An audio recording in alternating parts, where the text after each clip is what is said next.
नमस्कार दोस्तों, साल 2008 मुंबई के 26/11 आतंकी हमले के बाद यूएस प्रेसिडेंट बराक ओबामा कहते हैं India has the right to self defence. India की सुरक्षा अमेरिका के भरोसे थोड़ी चलती है साहब। ओबामा ने एक बार फिर से उस आतंकी हमले की कड़ी आलोचना की और पाकिस्तान को आतंकियों के खिलाफ एक्शन लेने को कहा। लेकिन सवाल ये है, भारत सरकार ने पाकिस्तान के आतंकी अड्डों के खिलाफ क्या किया? स्टेटमेंट तो आया लेकिन एक्शन कहाँ था? इंडिया को एक भी देश ने खुलकर सपोर्ट किया इस तरीके से। चचा, कौन सी दुनिया में जी रहे हो आप? यूनाइटेड किंगडम ने सीधे तौर पर भारत का समर्थन किया। France expressed full support for India's fight against terror. Israel तो हर बार की तरह भारत के साथ चट्टान की तरह खड़ा हुआ था। कि अगर एक हेड ऑफ स्टेट दूसरे हेड ऑफ स्टेट से मिलता है तो इस बात को समझना चाहिए कि अगली बार उस देश में किसी दूसरी पॉलिटिकल पार्टी की भी जीत हो सकती है। अगर ऐसा हो गया तो उस देश के रिश्ते खराब हो जाएंगे हमारे देश के साथ। एक बार इन दोनों को ध्यान से देखो, किस एंगल से लगता है कि भारत और अमेरिका के रिश्ते खराब हो गए थे और अक्साई चीन पूरी तरह भारत के हाथ से चला गया।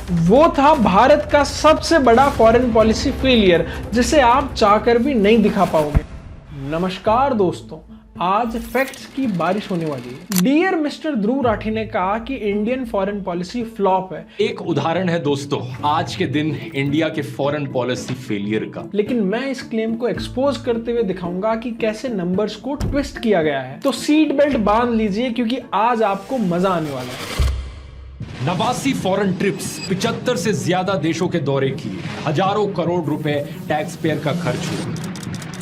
मीटिंग कीजिए, नारियल पानी पीजिए, झप्पी लीजिए, लेकिन सवाल ये कि इस सब का रिजल्ट क्या निकला। जब कोई बोले कि हजारों करोड़ रुपए खर्च हुए हैं लेकिन कोई एग्जैक्ट नंबर ना बताए तो आप समझ जाओ यहाँ कोई कैलकुलेशन नहीं है, बस कंफ्यूजन फैलाया जा रहा है। लेकिन छोड़िए, हम आपको एग्जैक्ट नंबर बताते हैं। 2014 से लेकर अब तक पीएम मोदी का फॉरेन ट्रेवल एक्सपेंस रहा है 2,500 करोड़ रुपए के पास। अब सवाल यह है कि इसके बदले में भारत को क्या मिला या इस सब का रिजल्ट क्या निकला। तो चलिए अब रिजल्ट को जानते हैं। एक अमेरिकन इंटेलिजेंस कंपनी है मॉर्निंग कंसल्ट। नाम थोड़ा सोफिस्टिकेटेड है पर काम एकदम सिंपल है। ये दुनिया के लीडर्स की अप्रूवल रेटिंग को ट्रैक करती है। आसान भाषा में ये लोग वर्ल्ड के टॉप लीडर्स का रिपोर्ट कार्ड बनाते हैं और उस लिस्ट में पीएम मोदी अब तक 5 बार नंबर 1 रह चुके हैं। सोच के देखिए, दुनिया के टॉप लीडर्स की लिस्ट में 5 बार नंबर 1 पोजीशन पे आना कोई मजाक की बात नहीं है। और ये डेटा बीजेपी या किसी व्हाट्सएप यूनिवर्सिटी का नहीं है। ये आ रहा है एक 8,300 करोड़ रुपए की अमेरिकन कंपनी से, जिससे ना कोई एनआरआई गुजराती चला रहा है ना इसका कोई देसी सोर्स है। ये प्योरली अमेरिकन का सिस्टम है। अब आप कहेंगे कि ग्लोबल रैंकिंग से क्या फायदा हुआ, तो सुनो। जब देश का लीडर ग्लोबल लेवल पर नंबर 1 आता है तो दुनिया में देश की इमेज स्ट्रांग होती है और जब इमेज स्ट्रांग होती है तो वर्ल्ड का ट्रस्ट मिलता है, इन्वेस्टमेंट आता है। 2014 से लेकर 2024 तक 667.4 अरब डॉलर यानी 55.7 लाख करोड़ रुपए का फॉरेन डायरेक्ट इन्वेस्टमेंट भारत में आया है। ये पिछले दशक से 119% ज्यादा है। और 2,500 करोड़ का foreign travel expense 55.7 lakh crore रुपए के इन्वेस्टमेंट का बस 0.045% है। मतलब अगर 0.045% खर्च करके इतना बड़ा इन्वेस्टमेंट अगर आप देश में ला पा रहे हो तो ये फॉरेन पॉलिसी का फेलियर है या सक्सेस, इसका जवाब आपको 5वीं क्लास का स्टूडेंट बता देगा। और सिर्फ इन्वेस्टमेंट ही नहीं, एक्टिव डिप्लोमेसी और पीएम मोदी के फॉरेन विजिट्स की वजह से एनुअल फॉरेन टूरिस्ट अराइवल्स भी 42% तक बढ़ गया। 2014 में ये नंबर था 7.6 मिलियन, लेकिन 2019 में ये नंबर 10.9 मिलियन से भी ऊपर निकल गया। हर साल इतने फॉरेन टूरिस्ट का भारत आना कोई मजाक नहीं है और इसका डायरेक्ट फायदा किसी यूट्यूबर को नहीं बल्कि भारत की इकोनॉमी को होता है। नमस्कार दोस्तों, साल 2008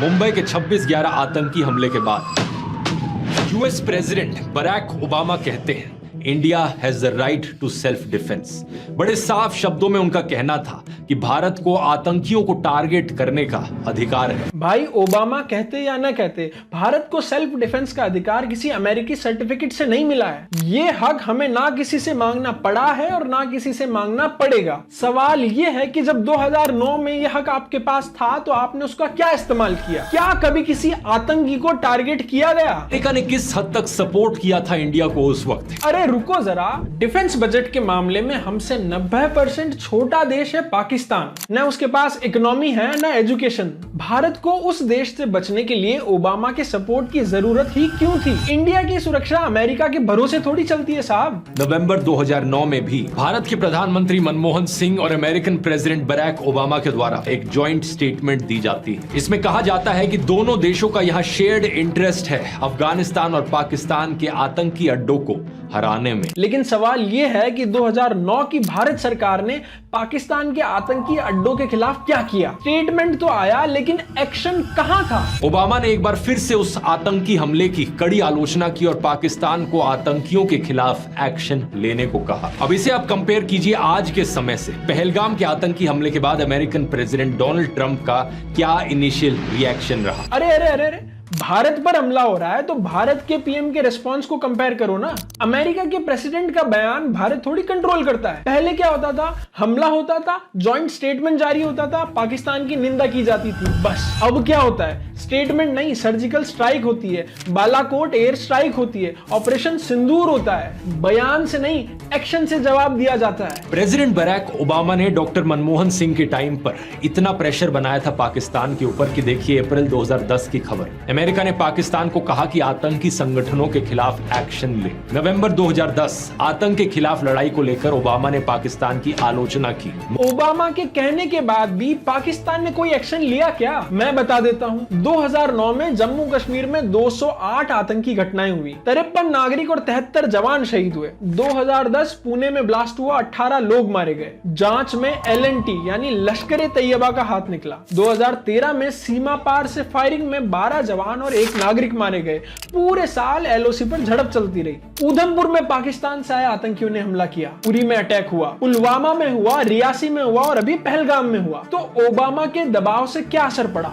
कुछ भी नहीं। ये इंडिया का नहीं बल्कि USA का फॉरेन पॉलिसी फेलियर था। चलिए अब चलते हैं ट्रंप के रिएक्शन पर। पहलगाम के आतंकी हमले के बाद अमेरिकन प्रेसिडेंट डोनाल्ड ट्रंप का क्या इनिशियल रिएक्शन रहा? Kashmir's been going on for 1,000 years, probably longer than that. सोचकर देखो ये स्टेटमेंट कितने अलग अलग लेवल्स पे गलत है। पहली बात, पाकिस्तान और भारत का बंटवारा 1947 में हुआ। नहीं, पहली बात ये नहीं है। पहली बात ये है कि 31 मई 2017 को रात को 12:06 पर ट्रंप ने एक ट्वीट किया, despite the constant negative press COVFEFE। हाँ, वही COVFEFE वाला ट्वीट। जैसे वो COVFEFE एक गलत शब्द था, वैसे ही 1000 ईयर वाला फैक्ट्स भी एक गलती थी। लेकिन भारत की फॉरेन पॉलिसी की जिम्मेदारी ये नहीं है कि वो ट्रंप को हिस्ट्री या इंग्लिश सिखाए। इसके लिए ट्रंप को अनअकैडमी से कोई अच्छा सा कोर्स लेना पड़ेगा। इसके बावजूद भी पाकिस्तान को कंडेम करने की बजाय ट्रंप ने एक सिंगल ब्रेथ में भारत और पाकिस्तान की बात की कि वो दोनों देशों के करीब है। इस तरीके की न्यूट्रल स्टेटमेंट सुनना बड़ी ही हैरान कर देने वाली चीज है। चलो एक बात क्लियर कर देते हैं, ट्रंप का रिमोट किसी और के हाथ में नहीं है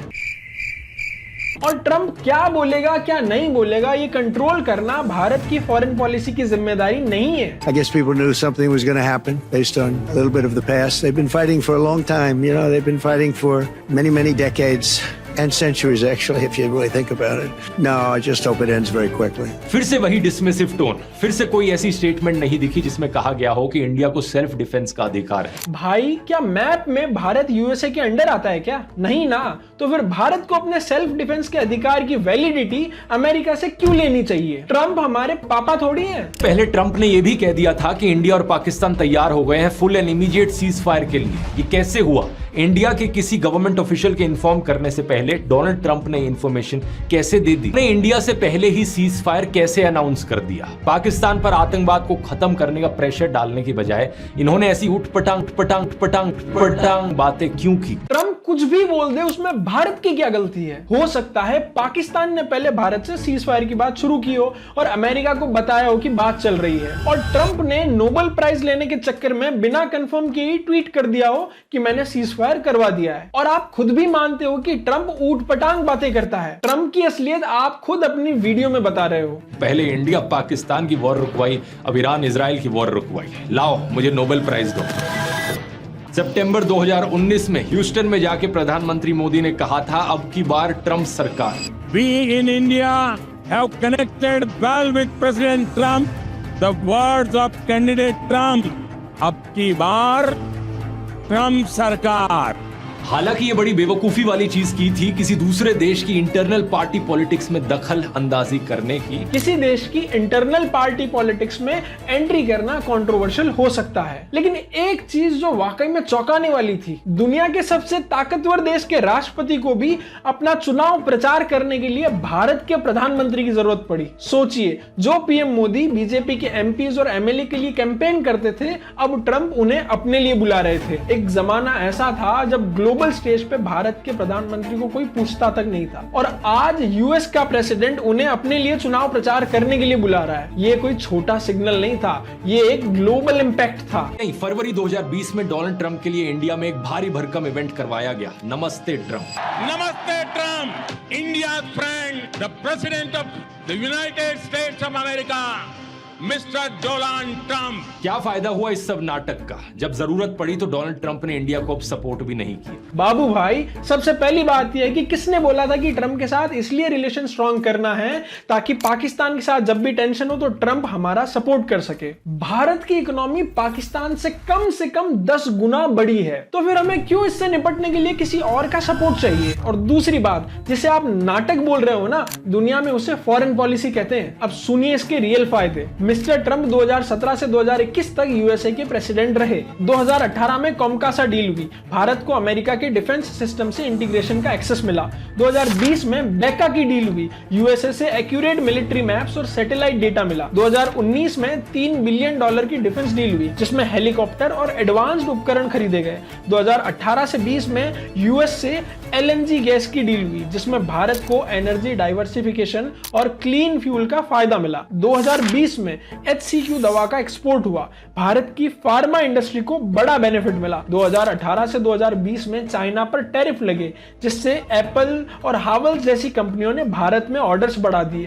2018 में भारत को STA1 स्टेटस मिला, जिससे भारत को हाईटेक सामान अब भी कम रिस्ट्रिक्शन में मिल रहा है। और इसी के साथ आपके लिए एक फ्री एडवाइस है, पहले अपने रिसर्चर्स को फॉरेन पॉलिसी पढ़ाओ और उसके बाद इस पर वीडियो बनाओ। फ्री एडवाइस लेना तो लो, नहीं तो जाने दो। सितंबर 2019 में ह्यूस्टन में जाके प्रधानमंत्री मोदी ने कहा था, अब की बार ट्रंप सरकार, कि अगर एक हेड ऑफ स्टेट दूसरे हेड ऑफ स्टेट से मिलता है तो इस बात को समझना चाहिए कि अगली बार उस देश में किसी दूसरी पॉलिटिकल पार्टी की भी जीत हो सकती है। अगर ऐसा हो गया तो उस देश के रिश्ते खराब हो जाएंगे हमारे देश के साथ। उस देश के रिश्ते खराब हो जाएंगे हमारे देश के साथ। अब आप यहाँ जर्मनी की बात कर रहे हैं तो मैं इस बारे में कुछ नहीं बोल सकता, लेकिन अगर भारत के कॉन्टेक्स्ट में बात की जा रही है तो ट्रंप के बाद जब बाइडेन आए तो अमेरिका और भारत के रिश्ते कितने अच्छे रहे ये पूरी दुनिया देख चुकी है। आप भी देख लो। Toast to our partnership, to our people, to the possibilities that lie ahead. Two great friends, two great nations, and two great powers. Cheers. जहां पहले कोई भारत के प्रधानमंत्री को पूछता तक नहीं था, वहां अब प्रेसिडेंट बाइडेन खुद आगे होकर पीएम मोदी से मिलने आते हैं। और ऐसा केवल एक बार नहीं, कई बार हुआ। एक बार इन दोनों को ध्यान से देखो, किस एंगल से लगता है कि भारत और अमेरिका के रिश्ते खराब हो गए थे। और इतना ही नहीं, जिस नई सरकार के साथ आप संबंध खराब होने की बात कर रहे थे, उन्होंने पीएम मोदी का यूएस पार्लियामेंट में इतना जोरदार स्वागत किया कि पूरी दुनिया देखती रह गई।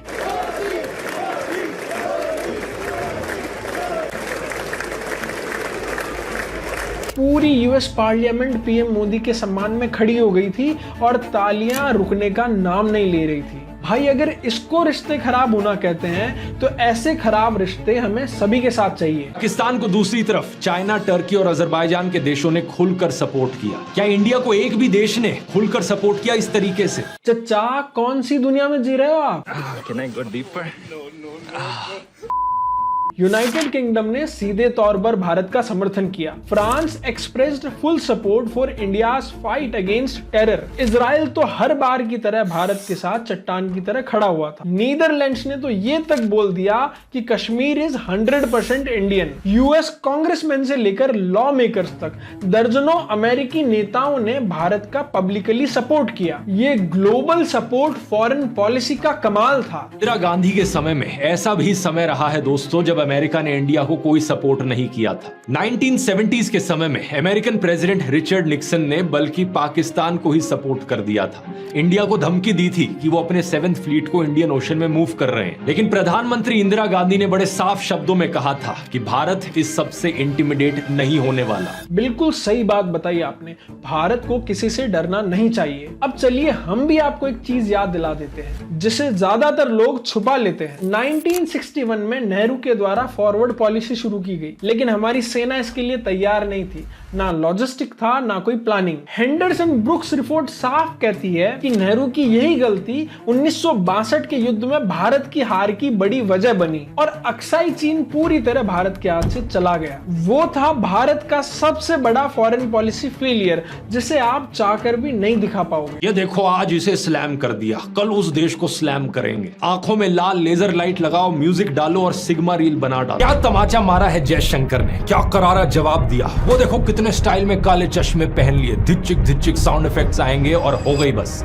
यही फॉरेन पॉलिसी है देश की। देखो भाई, अगर आपको भी पाकिस्तान में जाकर काला चश्मा पहनकर डिकचिक साउंड इफेक्ट वाली रील बनानी है तो बना लो, लेकिन इतने नाराज क्यों हो रहे हो? एक बार भारत का राजनीतिक इतिहास उठाकर देख लो। कभी कोई विदेश मंत्री इतने खुले शब्दों में दुनिया को जवाब देता दिखा है क्या? रशिया यूक्रेन वॉर के दौरान जब पूरा यूरोप भारत पर सवाल उठा रहा था, उस समय यही जयशंकर थे जिन्होंने विदेश जाकर यूरोप की हिपोक्रेसी पर सीधा वार किया। ये वही जयशंकर थे जिन्होंने वेस्ट की मीडिया की ऐसी बोलती बंद करी कि उनके एंकर्स तक साइलेंट मोड पे आ गए थे। और जहां तक जयशंकर की स्किल्स और एक्सपीरियंस का सवाल है, जितने साल आपको इस धरती पर आए हुए नहीं हुए हैं, उससे 1.5 गुना ज्यादा वक्त से वो इंसान एक शानदार ट्रैक रिकॉर्ड के साथ कांग्रेस और बीजेपी दोनों सरकारों में भारत की विदेश नीति की कमान संभाल चुका है। इसका मतलब ये है कि वो कोई आज का वायरल बना रील स्टार नहीं है, वो एक सीजन्ड करियर डिप्लोमेट है और आज भारत की ग्लोबल आवाज है। तो सिग्मा म्यूजिक तो बनता है।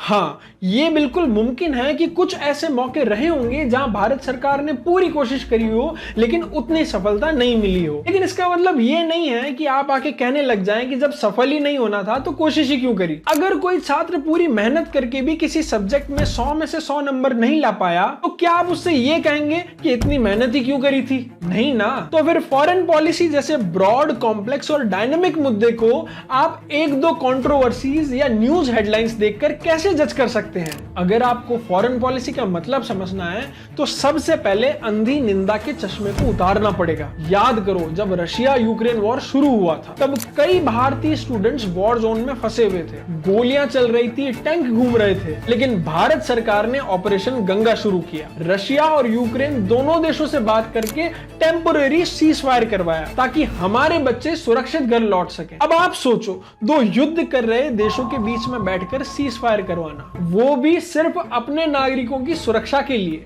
ये था फॉरेन पॉलिसी का कमाल। तो आप पहले अपने रिसर्चर्स को फॉरेन पॉलिसी पढ़ने को बोलो, क्योंकि किसी सरकार या प्रधानमंत्री की वाजिब आलोचना करना गलत नहीं है, लेकिन अंधी निंदा की दौड़ में पागल हो जाना कहां की समझदारी है। अगर आपको ये वीडियो पसंद आया तो लाइक, शेयर और सब्सक्राइब जरूर कीजिए। जय हिंद।